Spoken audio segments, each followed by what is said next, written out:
most money you can get out of your contract, and I don't blame you. I would too if I were you, but options are limited on the quarterback market for teams, which is a good sign for you. And I know that you are one of the most talented quarterbacks in the league, whether teams and coaches see that or not. That's on them if they don't. But what we have here, we have this contract here, right? We got this contract, and it's for the Seattle Seahawks. I know they've been looking for a quarterback ever since they traded Russ. Their starting running back, Rashad Penny, just retired due to injury. So they're going to have Kenneth Walker in there, who's a very good running back.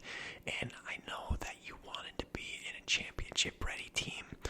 But to be fair with you, it is not easy to find a championship-ready team that needs a quarterback, right? Because the quarterback is so important to the team, and you know that. You've played football your whole life. So my thought process here was getting you a deal with Seattle, right? Just hear me out. You got DK. They just signed DK doing a contract extension. So you're going to have DK. You got Kenneth Walker, who's young. And you got a decent O-line, I guess.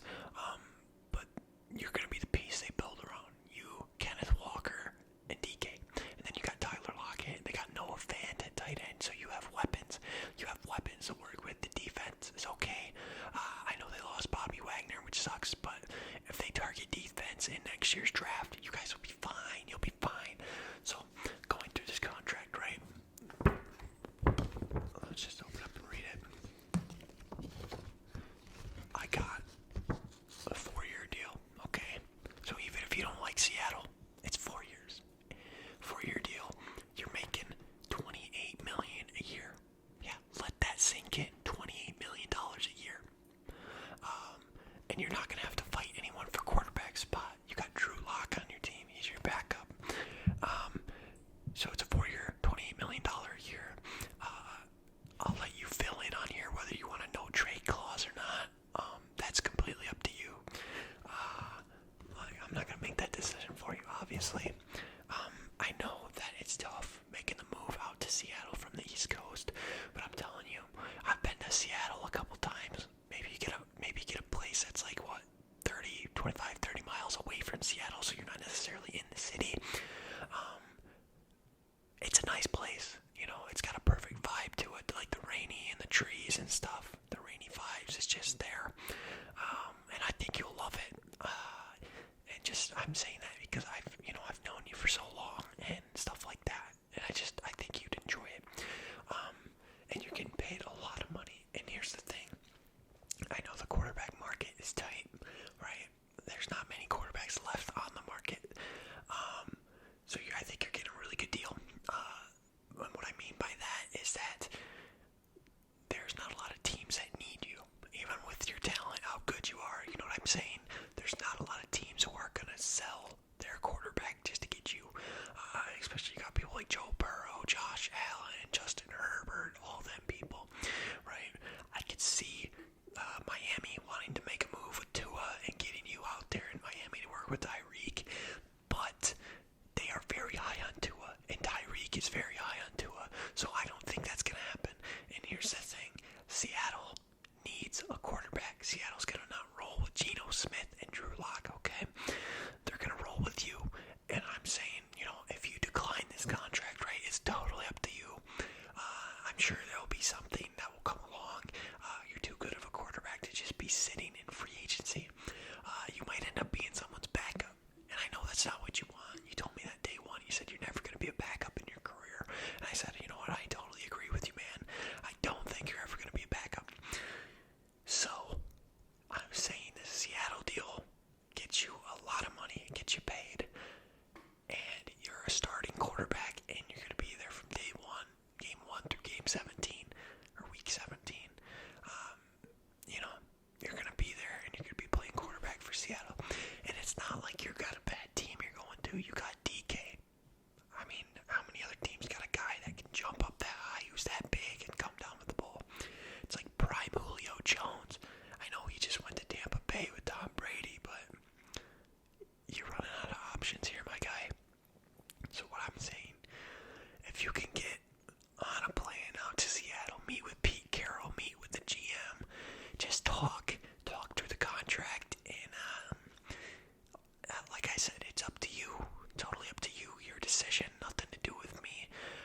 Jared Goff.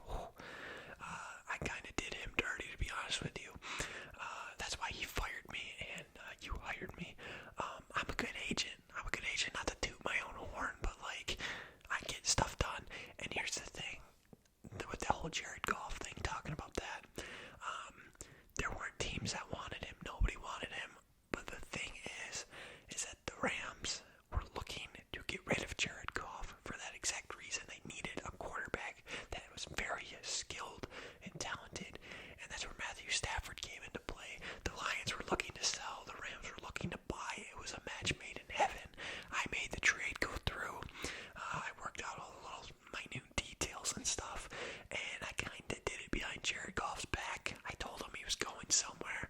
I never told him exactly where, and I think he thought he was going to go to a contender, when in reality, he's not that guy, pal, you know what I mean? He's not the quarterback a contender needs. He's kind of washed, not going to lie to you. But the Rams ended up giving up like 2 or 3 first-round picks, and I don't know, if Jared Goff likes Detroit now, good for him. If he doesn't, it's not really my issue anymore.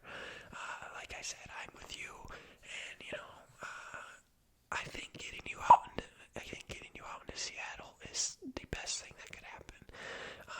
And that's just not me blowing smoke up your ass or anything. I think that's just, the best thing that could happen for your career, because you're gonna grow with DK. DK's only a year older than you, right? He's only a year older than you. Tyler Lockett's getting up there in age. He's a veteran presence. If he sees a throw you make that he could help you with, tell you where to lead the ball more, then so be it. You're gonna have to listen to him. He knows more than you. Not saying that he knows how to play quarterback better than you, but this guy played with Russell Wilson for his damn near entire career, so he knows a thing or two about how to catch a ball and where to catch the ball.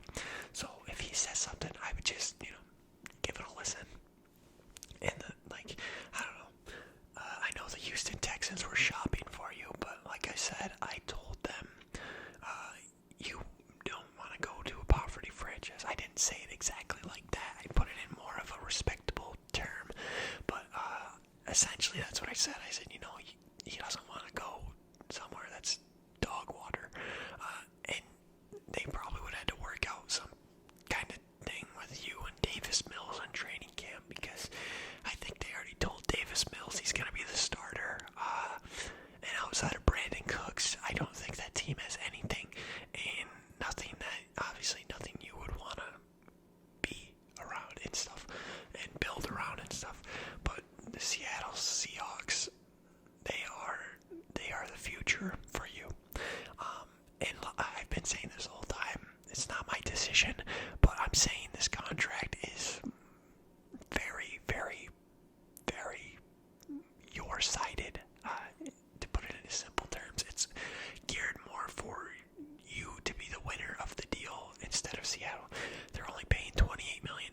Yeah, you could probably get more money in the future, but that's why it's a 4-year deal. You're only playing 4 years. If you want to sign extension with them, if you want to, sign somewhere else, so be it. It's 4 years, and in that 4 years, you're going to develop into a great Pete Carroll offense, and you're going to develop your arm, you're going to develop your accuracy, you're going to develop it all. And that's what the biggest thing is, I think, in my opinion, is that developing. This is not necessarily, you're not in championship or bust mode, you're not up there in your career, you're not even in your prime yet. You need to develop a little bit more, and I'm saying that as your friend, not even as your agent, as your friend. And I think you could do that great in Seattle. They have a great coaching staff, and it's not too hot, it's not too cold year round. I think it's a perfect spot for you to go. But the choice is yours ultimately. I have the contract here, right? I showed you it, I talked about it. I'm going to leave this here on your desk. I'm going to leave the pen with it, and then I'm going to let you do whatever you want to do with it. Give me a call and ring me up. Tell me what you decided. You got like